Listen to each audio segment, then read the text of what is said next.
नमस्कार and welcome to Bharat affairs. Recently एक बहुत बड़ी जियोपॉलिटिकल डेवलपमेंट सामने निकल के आ रही है जहां पर यूनाइटेड किंगडम की लास्ट कॉलोनी चेगोस आइलैंड, जिसे यूके 200 साल से भी यहां पर कैप्चर किया हुआ है इलीगल तरीके से, अब इसे फाइनली ये मॉरिशस को हैंड ओवर करने वाला है। और इसके रिगार्डिंग जो आर्टिकल्स है आप यहाँ पर देख पाएंगे, UK to restore sovereignty of Chagos island to Mauritius. Chagos island जो कि चेगोस आर्किपेलागो का एक छोटा सा आइलैंड है जहां पर अभी यूके और यूएस की नेवल बेस है, और अब इस आइलैंड को यहाँ पर यूके की तरफ से अब मॉरिशस को ये मिलने वाला है। और इसको लेकर इंडिया ने भी मॉरिशस को सपोर्ट प्रोवाइड किया है, जहां पर इंडिया एक लंबे टाइम से डीकोलोनाइजेशन के बारे में बात करता रहा है, और अब फाइनली जाकर यूके जो है अपनी लास्ट कॉलोनी चेगोस आइलैंड को फाइनली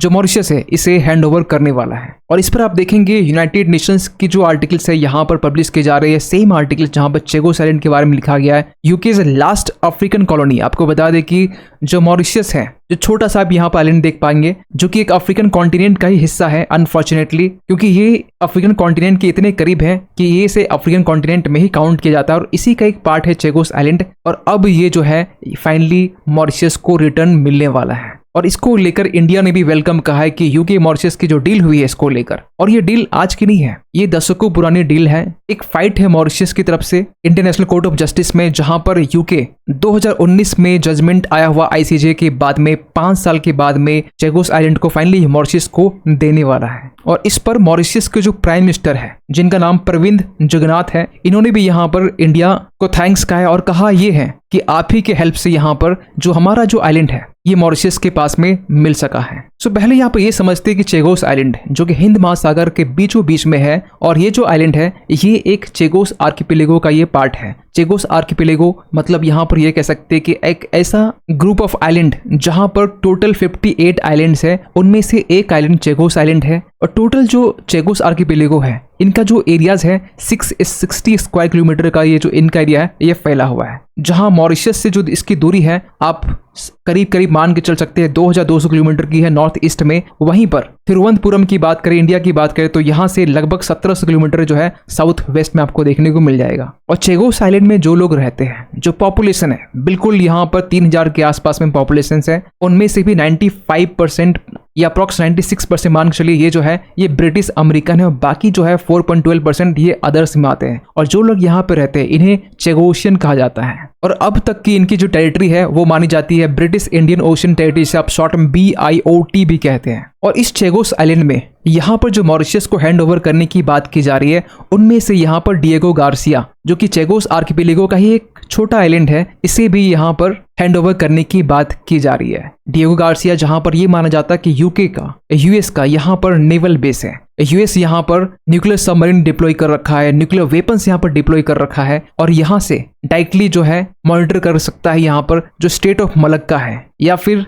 जो वेस्ट एशिया का जो पार्ट है, बाबल मंडेब का जो पार्ट है, यहाँ इजिली यूएस जो मॉनिटर कर सकता है। लेकिन अब जो है ये डिएगो गार्सिया जो कि यूएस का नेवल बेस माना जाता है, अब ये फाइनली मॉरिशस को मिलने वाला है, क्योंकि यूएस यूके के बीच में एक डील हुई थी 1967 के आसपास में, जिसे सिक्रेटिव तरीके से यूएस मिलिट्री बेस को बनाने का परमिशन दिया गया। और फाइनली यहाँ पर यूएस की मिलिट्री बेस जो है एक बड़े एरिया में यहाँ पर एक अपनी इंफ्रास्ट्रक्चर जो है वो स्प्रेड कर रखी है। लेकिन सबसे बड़ा सवाल निकलता है कि यूके ने कैसे यूएस को यहाँ पर डिएगो गार्सिया या चेगोस आइलैंड को सिक्रेटिव तरीके से यूएस मिलिट्री बेस बनाने के लिए अलाउ किया, और कैसे यूएस को यहाँ पर यूके ने इसे इलीगल तरीके से ही बेच दिया। सो हम बात कर रहे हैं 17th सेंचुरीज की, जिस टाइम में नेपोलियन बोनापार्ट के टाइम में चेगोस आर्किपेलागो या चेगोस आइलैंड हम कह सकते हैं, जिसे फ्रांस ने कैप्चर किया था। उसके बाद में जैसे जैसे ब्रिटिशर्स इंडियन ओशन में अपनी डोमिनेंस एस्टैब्लिश करते रहते हैं, उसके बाद में फ्रांस और ब्रिटिशर्स के बीच में एक ट्रीटी होती है, ट्रीटी ऑफ पेरिस, जिसमें जो कि 1814 के टाइम में हुआ था। और इसी 1814 के टाइम में फ्रांस इसी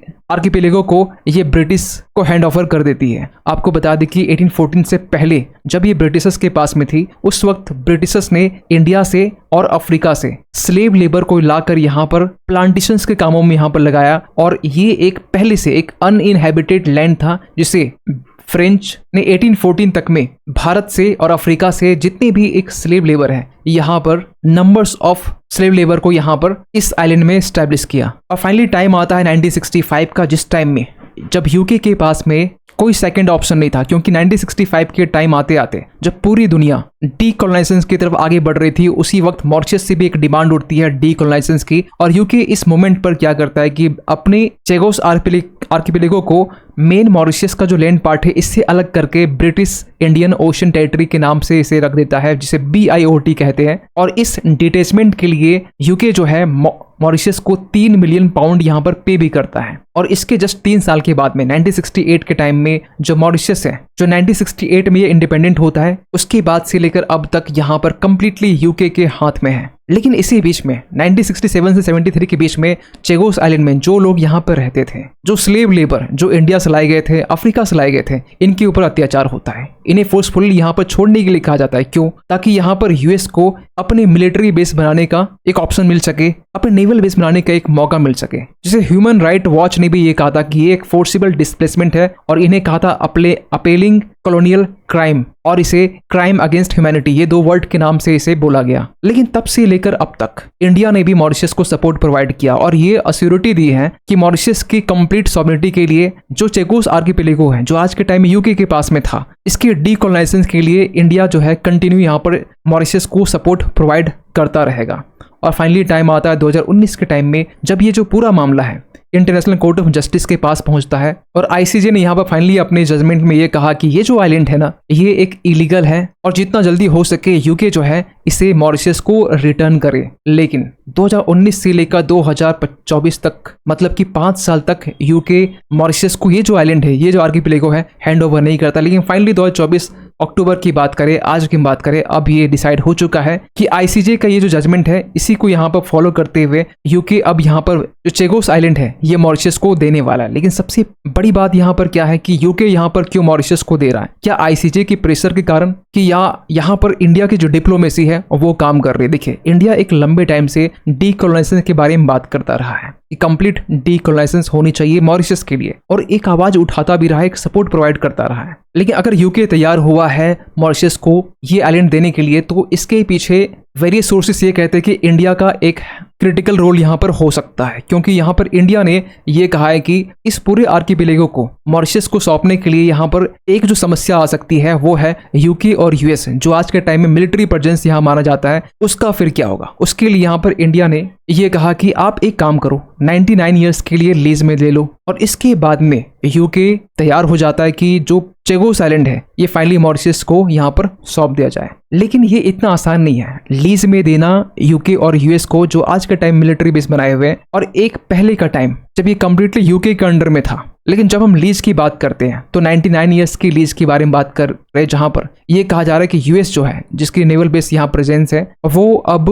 मॉरिशस को tens of millions of pound जो है ये मॉरिशस को देने वाला है। और इस तरीके से यहाँ पर कह सकते हैं कि इंडिया एक क्रिटिकल रोल यहाँ प्ले किया है, खासकर चेगोस आइलैंड को डीकोलोनाइज करवाने में और मॉरिशस को हैंडओवर करने में। लेकिन इसके बाद भी एक बहुत बड़ी समस्या यहाँ पर निकल के आती है कि अगर 99 ईयर्स के लिए फाइनली तो यूके यूएस के पास में मिलिट्री बेस यहाँ प्रेजेंस है, तो यहाँ पर मॉरिशस की जीत कैसे होगी? अगर यहाँ मॉरिशस लीज में यहाँ पर यूके यूएस को यहाँ पर दे रहा है, मिलिट्री बेस बनाने के लिए दे रहा है, चेगोस आइलैंड को यहाँ पर दे रहा है, तो मॉरिशस कभी भी चाहे ये लीज जो है वो ब्रेक करके ये जो पूरा आइलैंड है ये अपने कब्जे में कर सकता है, और उस मोमेंट पर यूएस और यूके के मिलिट्री बेस को यहाँ से जाने के लिए बोल भी सकता है। तो ये यहाँ पर मॉरिशस की एक जीत है, जो इंडिया ने भी वेलकम किया, खासकर यूके मॉरिशस के डील को लेकर। लेकिन यूएस और यूके के लिए आर्किपेलागो, ये जो चेगोस आर्किपेलागो, ये इतना इंपॉर्टेंट क्यों माना जाता है? देखिए, ये माना यह जाता है कि स्ट्रेटेजिक फ्लैश पॉइंट माना जाता है इंडियन ओशन का, जो स्ट्रेटेजिकली सिग्निफिकेंट एरिया है, जहां पर की मिलिट्री बेसिस है, खासकर जॉइंटली जहां ऑपरेट करते हैं यूके और यूएस। और इस